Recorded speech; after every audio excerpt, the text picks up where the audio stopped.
Hi, everybody. I'm Dan Weiner with Family Resource and Development Center. We're a group private practice in West Hartford that specializes in the treatment of children and adolescents. And I wanted to take a minute and talk to you about a topic that comes up so frequently in our office, and it has to do with the debate as to whether positive reinforcement to address problematic behavior in our kids is more effective or less effective than consequences or punishments.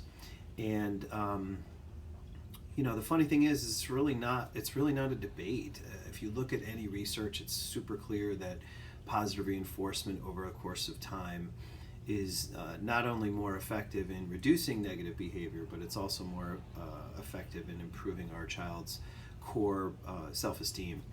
And so the question is, why is it so challenging? And I think most of us parents were raised in a generation where there wasn't a whole lot of emphasis on parenting with positive reinforcement. It was just a different time, and I think we're far more aware these days of how beneficial positive reinforcement is.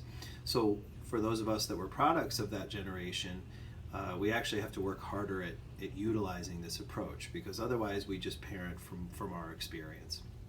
So a couple things to consider if it's something that interests you. One would be to make sure that you start paying attention to the things that you've always just expected to be done.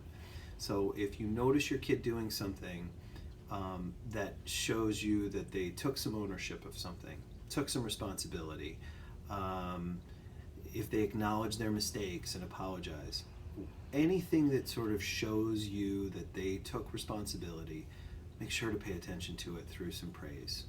Recognize the success, because effort is more important in a lot of ways than anything else. So we really want to make sure we reduce those expectations that we might normally run with, and focus in on some of those smaller things that we might typically let slide by. The other thing I would really try to consider doing is reducing the attention that you give to negative behavior. The temptation to lecture is so strong in most of us, and unfortunately it's more self-soothing than it is helpful to the kid, because really what we also know about negative attention is that it actually promotes more negative behavior. So the suggestion would be to reduce the attention and energy you're putting on negative behavior. Take a breath, bite your lip, move on, and wait for the next opportunity to see that success.